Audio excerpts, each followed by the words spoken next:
Hello friends, WhatsApp പുതിയൊരു വീഡിയോയിലേക്ക് എല്ലാവർക്കും സ്വാഗതം. അപ്പോൾ നമ്മൾ ഇന്നത്തെ പരിപാടി എന്ന് പറഞ്ഞാൽ നമ്മുടെ കയ്യിൽ 2 ചൂണ്ടയും പിന്നെ ഒരു തങ്കൂസും ഇരിപ്പുണ്ടായിരുന്നു. അപ്പോൾ നമ്മളത് ടൈ ചെയ്തെടുക്കുന്നുണ്ട്. ടൈ ചെയ്തെടുത്തിട്ട് ഇന്ന് എന്തായാലും ഇന്ന് സൺഡേ ആണ്, പ്രത്യേകിച്ച് ജോലിയോ കാര്യങ്ങളോ ഒന്നുമില്ല.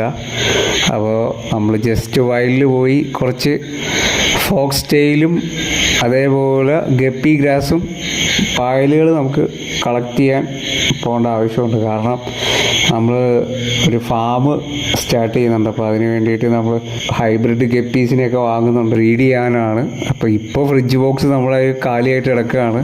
അപ്പോൾ നമ്മൾ ഇപ്പോൾ നമ്മുടെ വാട്ടർ പ്ലാന്റ്സ് ആയ ഫോക്സ് ടെയിലും നമ്മൾ കളക്ട് ചെയ്ത് കൊണ്ടുവന്ന് ഫ്രിഡ്ജ് ബോക്സിലിട്ട് കുറച്ച് കല്ലുപ്പൊക്കെ ഇട്ട് സെറ്റാക്കി എടുക്കുകയാണെങ്കിൽ നമ്മുടെ റെഡ് ആൽബിനോ ഹൈബ്രിഡ് ഗപ്പീനെ നമ്മൾ ബ്രീഡ് ചെയ്യുന്ന സമയത്ത് നമുക്ക് അത്യാവശ്യം വാട്ടർ പ്ലാന്റ്സ് സെറ്റാക്കി എടുക്കാൻ പറ്റും. അതിന് വേണ്ടിയിട്ടാണ് നമ്മൾ ജസ്റ്റ് വയലിലോട്ട് പോകുന്നത്. നമ്മുടെ ഈ സ്പോട്ട് അറിയുന്നവർ ജസ്റ്റ് ഒന്ന് കമൻറ്റ് ചെയ്യുക. പിന്നെ നമ്മളുടെ വീഡിയോസ് കുട്ടികൾ കാണുന്നുണ്ടെങ്കിൽ നമ്മൾ ഒരു റിക്വസ്റ്റാണ്, ഒരു കാരണവശാലും നിങ്ങൾ ഒറ്റയ്ക്ക് ഈ മഴക്കാലത്തോ അല്ലാതെയും ഈ വയലിൻ്റെ സൈഡിലോ പരിസരങ്ങളിലോ ആയിട്ട് നമുക്കും പോയി ചൂണ്ടയിടാമെന്നുള്ള രീതിയിൽ പോവാതിരിക്കുക. കാരണം മഴക്കാലവും അതേപോലെ തന്നെ തണുത്ത കാലാവസ്ഥ ആയതുകൊണ്ട് തന്നെ വയലിൻ്റെ പരിസരങ്ങളിലായിട്ട് വിഷജന്തുക്കൾ ഒരുപാട് കാണാൻ സാധിക്കും.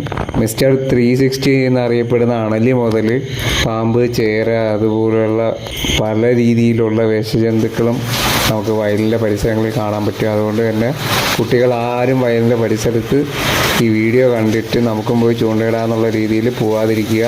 ഞാൻ എൻ്റെ സ്വന്തം ജീവൻ പണയം വെച്ച് റിസ്ക് എടുത്തിട്ടാണ് ചൂണ്ടയിടാൻ പോകുന്നത് തന്നെ. അതുകൊണ്ട് നിങ്ങളാരും ഒരു കാരണവശാലും വീഡിയോ കണ്ടിട്ട് അനുകരിക്കാതിരിക്കുക, ഒരു കാരണവശാലും വയലിൻ്റെ പരിസരത്ത് പോവാതിരിക്കുക. നമുക്കിന്ന് ചൂണ്ടയിടാൻ പോയപ്പോഴത്തേക്ക് 30 സെൻറ്റിമീറ്റർ അടുപ്പിച്ച് ഒരു വരാലിനെ കിട്ടിയിട്ടുണ്ടായിരുന്നു.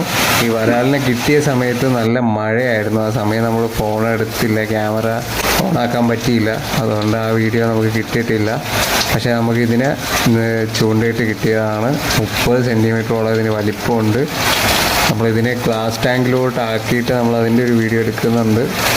ആ ഒരു വീഡിയോ നമ്മൾ റീലായിട്ട് നമ്മുടെ ചാനലിൽ തന്നെ ഇടുന്നതായിരിക്കും. അത്യാവശ്യം നല്ല ഹെൽത്തി ആയിട്ടുള്ളൊരു വരാലിനെയാണ് നമുക്ക് കിട്ടിയിരിക്കുന്നത്. പുതിയൊരു വീഡിയോ ആയിട്ട് നമുക്ക് വീണ്ടും കാണാം.